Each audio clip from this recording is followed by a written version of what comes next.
place du 16. Je l'avais déjà presserré un peu, hein, mais bon, pour la desserrer, en fait, vous pouvez faire une opération très simple. Vous mettez le calage là, avec la pige, puis vous desserrez en forçant avec une barre de force. Et ça vient. Donc moi la vis est un peu rouillée, mais je pense pouvoir la refaire. Donc la poulie avec sa vis, on la dépose. Hello les gars, juste une petite info que j'ai oublié de vous préciser. Il faut retirer le boîtier d'eau avant de pouvoir accéder à cette vis que je vous montre à l'écran. Donc cette vis elle est démontable avec une douille Torx 40. Et malheureusement en fait j'avais pas filmé quand j'ai retiré la pièce. Donc il faut juste desserrer les 7 ou 8 vis du boîtier d'eau. Puis après vous aurez accès à cette partie là. Voilà. Ce qu'il y a à savoir par contre, c'est que de l'autre côté vous avez un joint torique. Vous voyez, vous avez le joint torique d'arbre à cam. Donc des fois en poussant, ça sort pas. Du coup il faut vous aider d'un marteau. Donc moi je vais essayer de repousser là. Donc là vous voyez, ça bloque, je suis embuté.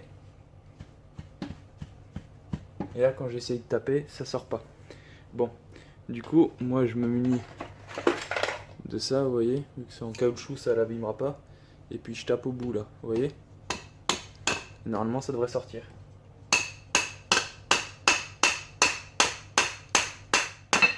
Voilà, tac. Et donc là, le joint spi, il faudra le changer. Donc vous voyez le mien est complètement cuit, il est dur.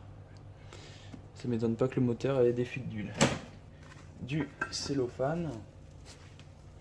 Donc bon, je l'enroule moi-même, mais en dehors de la vidéo parce que j'ai pas beaucoup de place. Vous vous doutez de comment faut faire. Un bon petit aliment à mettre au frigo. Je vais déposer la vis qui est derrière, donc c'est pour tenir je sais plus quoi. Peugeot aime bien le 13, hein, si vous voulez savoir.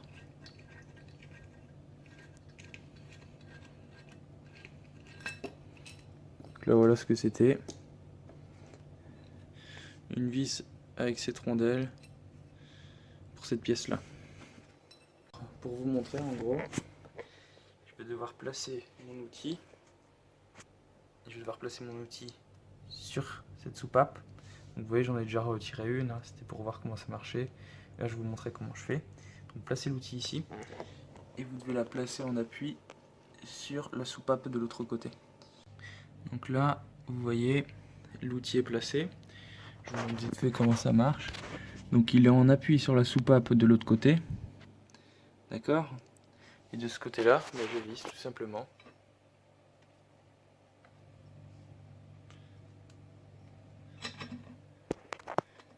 Et donc en vissant, et ben ça compresse le ressort de soupape.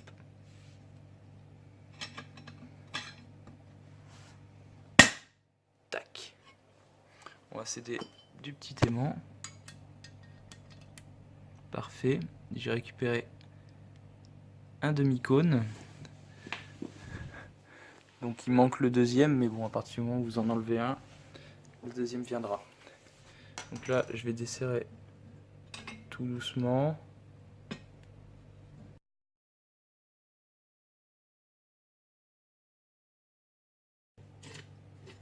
Voilà, je peux retirer l'outil. Parfait. Le demi-cône est sorti de l'autre côté. Donc ça va, hein, je les ai pas cassés. Mais je vais essayer de faire un peu moins brutal de l'autre côté. Ensuite, j'ai cette rondelle là qui est sortie. Le ressort. Comme vous pouvez voir, le ressort est en très bon état. Il n'y a pas de souci. De toute façon, je réutiliserai les mêmes. J'ai pas le budget. Et la soupape. Alors la soupape, on fait juste pop. Et elle sort de ce côté-là. Donc voilà la soupape. Celle-là, je crois que c'est une soupape d'admission. Parce que, comme vous la voyez, elle passe ici.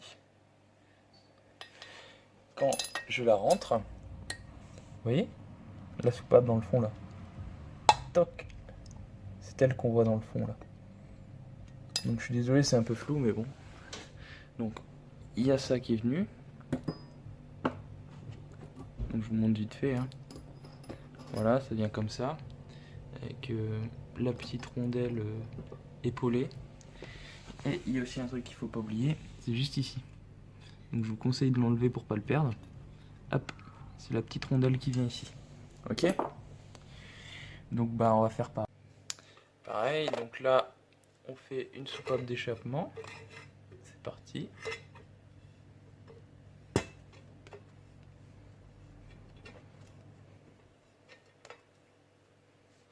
Et donc là, je me munis de mon aimant pour choper les demi-cônes. Donc il y a ma soupape, et avec mon petit aimant, je vais faire quelque chose de très impressionnant, regardez. Hop, je récupère le demi-cône. Donc maintenant, je dois choper le deuxième demi-cône. Donc là, vu qu'il est en dessous, je passe par en dessous. Et tac, il est automatiquement récupéré par mon aimant. Pour ceux que ça intéresse, en fait, cet aimant vient d'un stylo aimanté de chez Noroto, en fait. Donc vous pouvez acheter un stylo de mécanicien, en fait, c'est un stylo extensible. Et il fait environ 60 cm et vous pouvez choper des trucs. Donc moi, vu que je l'ai pété, bah c'est pas grave, je garde cet embout, il est bien pratique pour sortir des ressorts de soupape. Donc vous voyez, c'est compressé. Et une fois que vous avez récupéré les demi-cônes, donc moi j'utilise cet outil AliExpress et vu que j'ai perdu la tige qui permet d'aller dedans, bah, j'utilise ça. Je sais pas d'où ça vient mais ça marche très bien. Je crois que c'est une fixation de batterie de mémoire. Et donc là, on desserre jusqu'à ce que ça lâche. Donc je tourne comme ça, tu vois, au doigt. Voilà, et là, tac, ça a lâché. Et donc maintenant,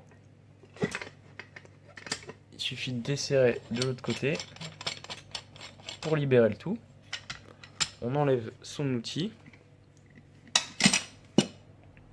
Donc les demi-cônes, je vais tout de suite les foutre là-bas. On récupère ça, le ressort. La soupape, on la pousse. On la récupère de l'autre côté. Et on récupère en dernier la rondelle. Combien foutre ici.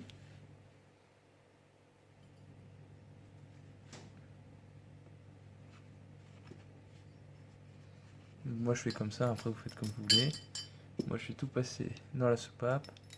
La rondelle toc. Je prends mon embout aimanté. Vu qu'il est pété, il est à peu près tranchant. Hello, c'est bon. Les 8 soupapes sont sorties. L'outil a très bien fonctionné. Donc ça va, je suis satisfait. Je l'ai payé, je crois, 18 ou 15 euros, je sais plus. Enfin, je mettrai le prix juste ici. Le prix réel que j'ai payé, j'irai checker. Soit moi je commande tout sur AliExpress. Donc on peut voir au niveau des sièges des soupapes. Donc en touchant, c'est un tout petit peu bouffé. Enfin, c'est vraiment léger, quoi. On sent que c'est gras et que c'est pas trop étanche. Surtout au niveau de l'échappement, là, ça devait empêcher une bonne compression. Donc je ferai façon de toute manière un bon rodage de soupape. Là, ce qui reste à faire, c'est démonter les bougies. Et je pense sûrement les changer parce qu'elles ont de l'âge. Enfin, il n'y a même pas d'historique. Voilà. Alors, ouais, il y a des restes de l'ancien joint juste ici. Mais bon, de toute manière, c'est pas grave, tout va partir. Vu qu'elle va se manger un surfaçage.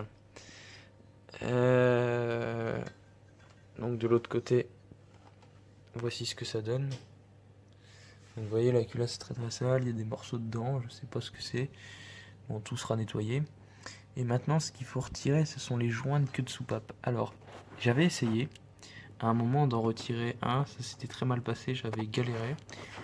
De mémoire, j'avais utilisé un tournevis plat pour essayer de faire levier ou je ne sais quoi en passant dedans.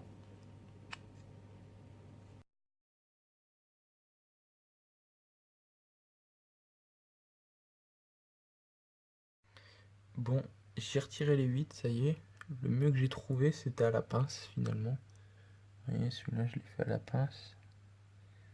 Il y a très peu de dégâts, mais dans tous les cas, même si j'abîme ici, je suis pas sûr que ça cause un problème, étant donné que le but c'est de faire étanchéité entre ici en fait et ce qu'il y a là.